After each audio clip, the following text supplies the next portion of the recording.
مصطفى مصطفى منبع للصفا سيد الأنبياء مشعل في فبشر العباد الذين يستمعون القول فيتبعون أحسنه أولئك الذين هداهم الله وأولئك هم أولو الألباب.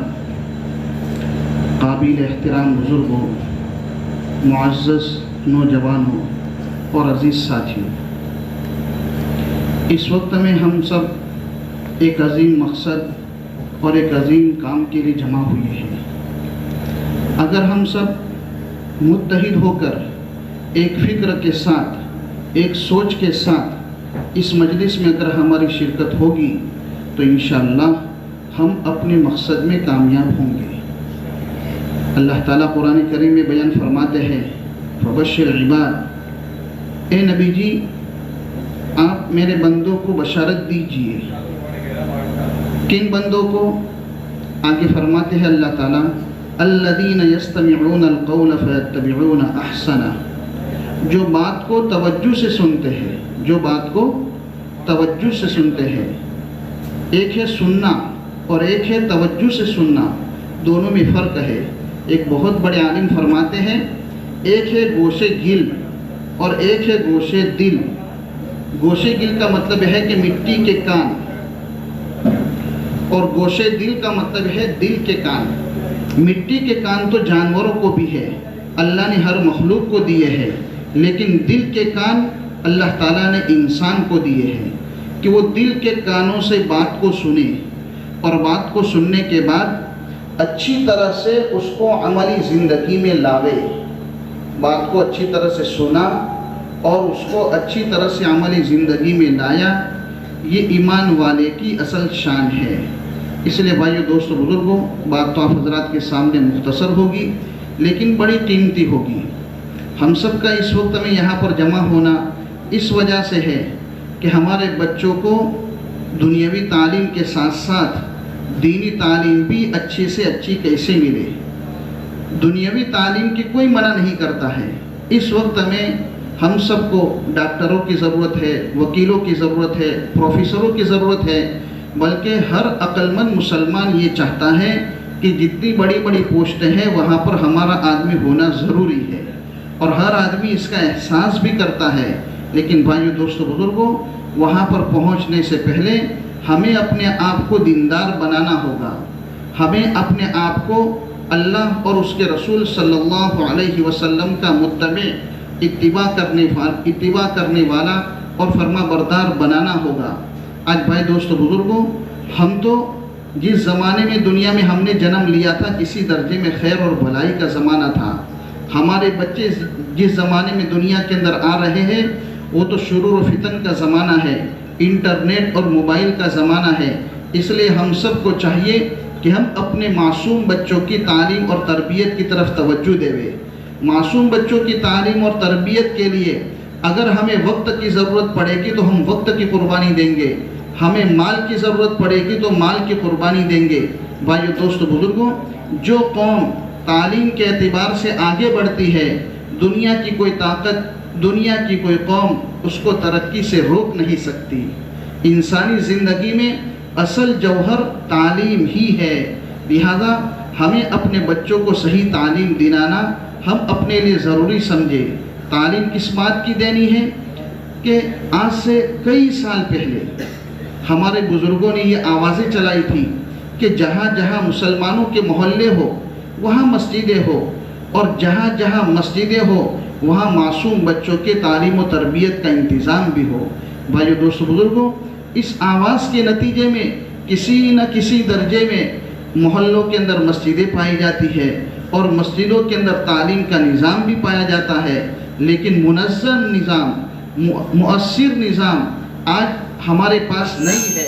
فبشر عباد الذین یستمعون القول فیتبعون احسنہ اولئک الذین ہداہم اللہ وَأُولَئِكَ هُمْ أُولُو الْأَلْبَابِ۔ قابل احترام بزرگوں، معزز نوجوانوں اور عزیز ساتھیوں، اس وقت میں ہم سب ایک عظیم مقصد اور ایک عظیم کام کے لیے جمع ہوئے ہیں۔ اگر ہم سب متحد ہو کر ایک فکر کے ساتھ، ایک سوچ کے ساتھ اس مجلس میں اگر ہماری شرکت ہوگی تو انشاءاللہ ہم اپنے مقصد میں کامیاب ہوں گے۔ اللہ تعالیٰ قرآن کریم میں بیان فرماتے ہیں فبشر عباد، اے نبی جی آپ میرے بندوں کو بشارت دیجئے۔ کن بندوں کو؟ آگے فرماتے ہیں اللہ تعالیٰ الذین یستمعون القول فیتبعون احسنہ، جو بات کو توجہ سے سنتے ہیں، جو بات کو توجہ سے سنتے ہیں۔ ایک ہے سننا اور ایک ہے توجہ سے سننا، دونوں میں فرق ہے۔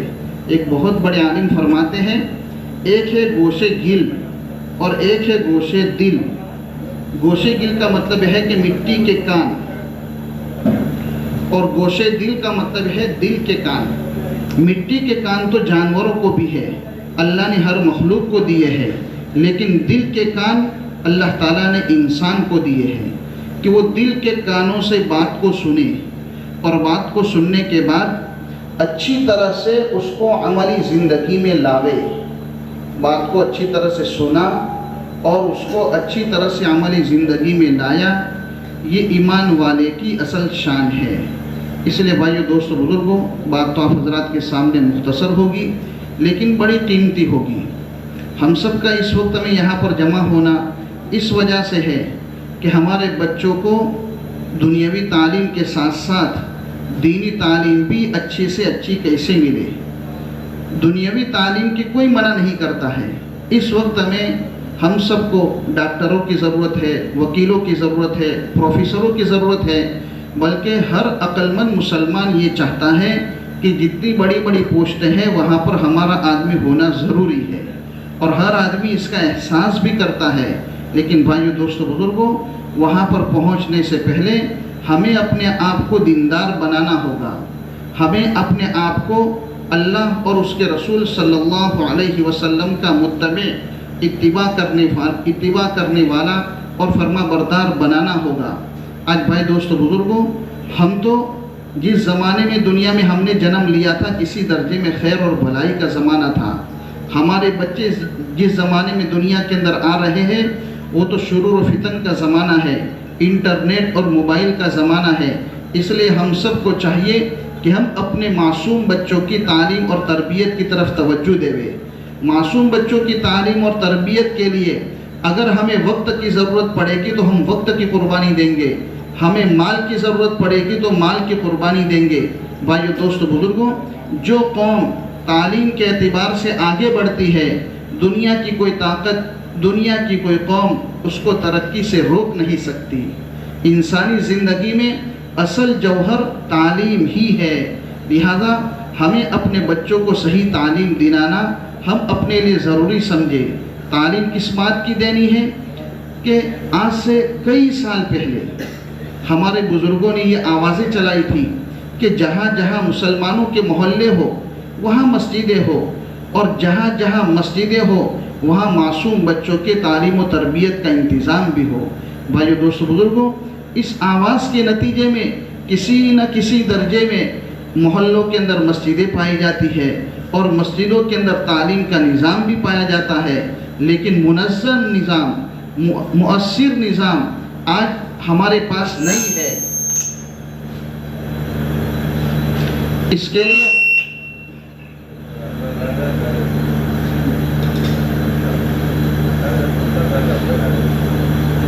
پورا کر دو، ایک بار پورا کر دو، بیچ میں ڈسٹرب نہ ہو، پورا کر دو۔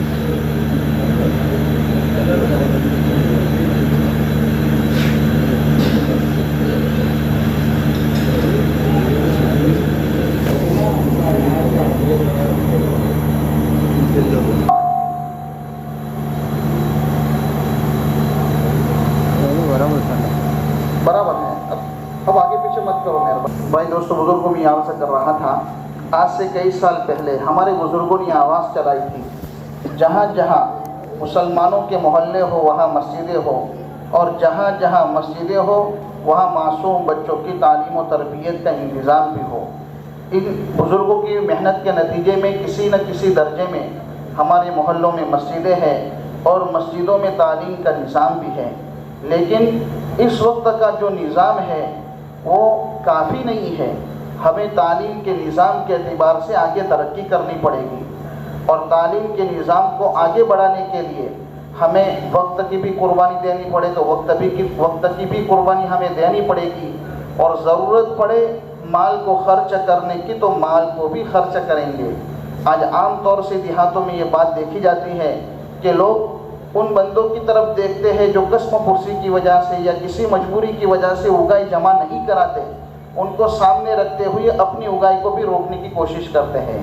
بھائی دوستو بزرگوں، کوئی دیوے نہ دیوے، ہم اپنے وقت پر اگائی کو دینے کی فکر کریں، ہم اپنے پیسوں کو وقت پر جمع کرنے کی فکر کریں۔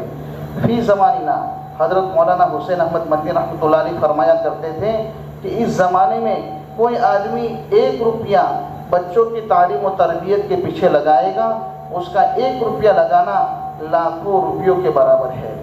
اس لیے بھائی دوستو بزرگوں، ہم اپنے بچوں کی تعلیم کے پیچھے، اپنے محلے کے بچوں کی تعلیم کے پیچھے اور اپنی برادری کے بچوں کی تعلیم کے پیچھے شوق سے پیسہ لگاوے۔ اگر ہم کمزور ہیں، ہمارے پاس مالی وسعت نہیں ہے، تو ایسی نیتیں کر کے کچھ وقت تجارت کے اندر، کچھ وقت مزدوری کے اندر، جو آدمی جس شعبے کے اندر ہو، تاجر تجارت کرتا ہو تو تجارت کے اندر، اور کوئی آدمی مزدوری کرتا ہو تو مزدوری کے اندر وقت زیادہ لگا کر ان پیسوں کو بچوں کی تعلیم کے پیچھے لگاوے۔ بھائی دوستو بزرگوں، ہمارے بچے مسجدوں میں بیٹھ کر اللہ کا کلام صحیح پڑھیں گے، اس پر اللہ ہمیں کیا دے گا میں اور آپ تصور نہیں کر سکتے۔ یہ دنیاوی تعلیم تو آج ہم دیکھتے ہیں کہ آدمی دنیا سے چل بسا، بات ختم ہو گئی، لیکن یہ دینی تعلیم جس پر ہمارے آقا حضرت محمد مصطفیٰ صلی اللہ علیہ وسلم نے بشارتیں اور خوشخبریاں دی ہیں۔ کیا خوشخبریاں دی ہیں؟ کہ جو ماں باپ اپنے بچوں کو اندر دیکھ کر قرآن کریم کو صحیح پڑھاتے ہیں، اللہ تعالیٰ ان ماں باپ کی بخشش فرماتے ہیں۔ بھائیو دوستو بزرگوں، قرآن کریم تو بہت دور کی بات ہے، اگر صحیح طریقے سے ہمارے بچے اعوذ باللہ بسم اللہ بھی سیکھ لے ہوئے تو یہ بھی نفع سے خالی نہیں ہے۔ آدمی ہر کام شروع کرنے سے پہلے بسم اللہ پڑھے، اللہ تعالیٰ اس کام کے اندر برکت ڈال دیتے ہیں، اللہ اس کام کو عافیت کے ساتھ پورا کر دیتے ہیں۔ کتابوں کے اندر لکھا ہے کہ سیدنا حضرت عیسیٰ علیہ نبینا علیہ الصلاۃ والسلام کسی ضرورت کی وجہ سے جا رہے تھے اور آپ کا گزر قبرستان والوں پر سے ہوا، تو قبر والوں کا حال سیدنا حضرت عیسیٰ علیہ الصلاۃ والسلام پر ظاہر ہوا۔ تو ایک قبر والے کو دیکھا کہ اس پر سخت عذاب قبر ہو رہا ہے۔ سیدنا حضرت عیسیٰ علیہ نبینا علیہ الصلاۃ والسلام نے اللہ تعالیٰ کے سامنے ہاتھ اٹھائے اور یوں کہا کہ باری تعالیٰ، میں تیرا نبی ہوں اور میں نبی ہونے کے واسطے تجھ سے یہ دعا مانگتا ہوں کہ تو اس پر سے عذاب قبر کو ہٹا دے۔ اللہ تعالیٰ نے حضرت عیسیٰ علیہ الصلاۃ والسلام پر وحی بھیجی اور یوں کہا کہ عیسیٰ، یہ میرا بڑا نافرمان بندہ ہے، میں اس پر سے عذاب قبر کو نہیں ہٹاؤں گا۔ چنانچہ حضرت عیسیٰ علیہ الصلاۃ والسلام جس کام کے لیے جا رہے تھے اس کام کے لیے تشریف لے گئے۔ کچھ مدت کے بعد پھر سے اس قبرستان پر سے گزر ہوا اور قبر والوں کا حال ظاہر ہوا، تو جس قبر والے کو سخت عذاب ہو رہا تھا اس پر سے اللہ تعالیٰ نے عذاب قبر کو ہٹا دیا تھا۔ حضرت عیسیٰ علیہ نبینا علیہ الصلاۃ والسلام اللہ تعالیٰ کی طرف متوجہ ہوئے اور یوں کہا کہ باری تعالیٰ، میں تیرا وقت کا نبی اور برگزیدہ بندہ، اور میں نے تجھ سے دعا کی تھی، اس پر بھی تو نے اس عذاب قبر کو نہیں ہٹایا، آخر اس کا وہ کون سا عمل تیرے دربار میں، تیرے حضور میں پیش ہوا جس کی وجہ سے تو نے اس پر سے عذاب قبر کو ہٹا دیا؟ اللہ تعالیٰ نے حضرت عیسیٰ علیہ الصلاۃ والسلام پر وحی بھیجی اور یوں کہا کہ عیسیٰ، یہ بے شک میرا بڑا نافرمان بندہ تھا، لیکن ایک بات ضرور تھی کہ جب وہ دنیا سے رخصت ہوا تو اس نے ایک امانت اپنے بیوی کے پیٹ کے اندر چھوڑ کر آیا تھا۔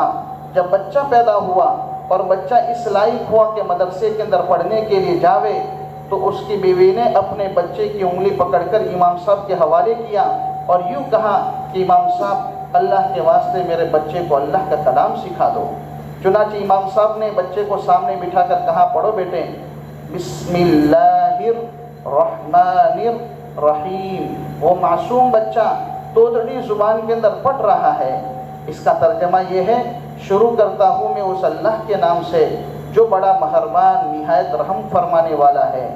جب اس بچے نے اس بسم اللہ کو پڑھا تو اللہ تعالیٰ کی غیرت کو جوش آیا کہ اس کا بیٹا تو مجھے زمین پر رحمان اور رحیم کہے کہ بڑا معاف کرنے والا، بڑا رحم کرنے والا، اور میں اس کے باپ کو قبر کے اندر عذاب دوں، یہ میری غیرت نے برداشت نہیں کیا اور میں نے اس پر سے عذاب قبر کو ہٹا دیا۔ بھائیو، دوستو، بزرگوں، اگر ہم سب مل کر اپنے مدرسوں کو اچھے سے اچھے چلانے کی محنتیں اور کوششیں کریں گے تو اسے کئی بچے نہیں بلکہ کئی نسلیں ایسی وجود میں آئے گی جو اللہ کے کلام کو صحیح پڑھیں گے، اللہ کو پہچانیں گے، اللہ کے نبی حضرت محمد مصطفیٰ صلی اللہ علیہ وسلم کو پہچانیں گے۔ اس پر اللہ ہمیں کیا دیں گے میں اور آپ تصور نہیں کر سکتے۔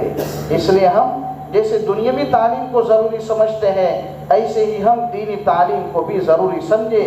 دنیاوی تعلیم کے پیچھے وقت دینے کی ضرورت پڑتی ہے تو والدین وقت دیتے ہیں، ماں باپ وقت دیتے ہیں، اور مال لگانے کی ضرورت پڑتی ہے، پیسے لگانے کی ضرورت پڑتی ہے تو ماں باپ خوشی خوشی پیسے لگاتے ہیں، اس امید پر کہ مستقبل میں ہمارا بچہ اچھے سے اچھی پوزیشن پر دنیا کے اندر جیے اور زندگی گزارے اور بسر کریں۔ بھائیو، دوستو، بزرگوں، ایسے ہی ہم اپنے مکتب اور مدرسے کے بچوں کی تعلیم کے پیچھے بھی لگاوے، اور یہ تو اللہ نے آسان کر دیا، پوری بستی کو مل کر اپنے مدرسے کے نظام کو صحیح چلانا ہے، ورنہ ہر ماں باپ کے ذمہ ضروری تھا کہ ہر ماں باپ اپنی اولاد کو لے کر بیٹھیں، ان کو قرآن کی تعلیم دے، ان کو اللہ اور اس کے رسول کی پہچان کراوے، ان کو دین کے موٹے موٹے احکام کی پابندی کراوے، یہ ماں باپ کے ذمہ ضروری تھا۔ لیکن آج بھائی، دوستو، بزرگوں، پورے محلے کو مل کر یہ کام کرنے کی ضرورت پڑتی ہے، پھر بھی آج ہم پیچھے ہٹتے ہیں، اور یہ پیچھے ہٹنا ہمارے اس وجہ سے ہے کہ ہمارے دلوں کے اندر دین کی جو عظمت، دین کی جو محبت ہونی چاہیے وہ محبت نہ ہونے کی وجہ سے ہے۔ بھائی، دوستو، بزرگوں، اگر ہم کامیاب ہونا چاہتے ہیں تو ان مدرسوں کو اچھے سے اچھا چلاوے۔ کسی نے کہا ہے انہی چراغوں سے روشنی ہوگی جن کو بیکار سمجھ کر بجھا دیا تھا۔ ایسے ہی ہم کامیابی حاصل کرنا چاہتے ہیں تو وہی طریقہ اپنانا پڑے گا جو اللہ کے نبی صلی اللہ علیہ وسلم کے زمانے کے اندر تھا، کہ مسلمان اس زمانے کے اندر نہتے تھے، کمزور تھے، دنیا دار یوں سمجھتے تھے یہ چراغ آج نہیں تو کل نہیں تو پرسوں بجھ جائے گا۔ لیکن بھائی، دوستو، بزرگوں، جیسے جیسے زندگی گزرتی گئی مسلمانوں کی ترقی ہوتی رہی، دین کے اعتبار سے بھی، دنیا کے اعتبار سے بھی۔ دین دنیا کے اعتبار سے کیسے ترقی ہوئی کہ پھر مسلمانوں کے امیر ایسے پیدا ہوئے جو دنیا پر حکومت کرنے کا دنیا کے انسانوں کو طریقہ سکھا کر گئے، اور پھر انہوں نے اس طریقے سے حکومت کی کہ ساری انسانیت امن و امان کے ساتھ زندگی گزار رہی ہے، پرسکون زندگی گزار رہی ہے۔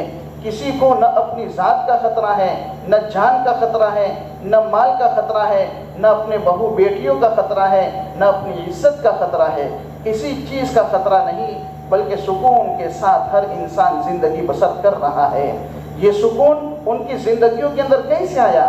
یہ سکون ان کی زندگیوں کے اندر اس معنی سے آیا کہ ان کے دلوں کے اندر اللہ کا خوف پیدا ہو گیا، ان کے دلوں میں اللہ کے نبی حضرت محمد مصطفیٰ صلی اللہ علیہ وسلم کے طریقوں کی عظمت پیدا ہو گئی۔ آج بھائی، دوستو، بزرگوں، انہی مدرسوں کے اندر بٹھا کر ہمارے بچوں کی زندگیوں کا تعلق اللہ اور اس کے رسول صلی اللہ علیہ وسلم سے مضبوط تر کرانے کی محنتیں اور کوششیں کی جا رہی ہیں۔ آج دنیا کے انسان گناہوں کے اندر اور ناجائز کاموں کے اندر کیوں ملوث ہو رہے ہیں کہ مرنے کے بعد کی زندگی کا احساس نہیں رہا کہ قبر ایک مستقل زندگی ہے اور قبر کے بعد اللہ کے سامنے کھڑا ہونا ہے اور ہمیں اپنی پوری زندگی کا حساب دینا ہے۔ بھائیو، دوستو، بزرگوں، مدرسوں کے اندر بٹھا کر انہی عقیدوں کو مضبوط کیا جاتا ہے۔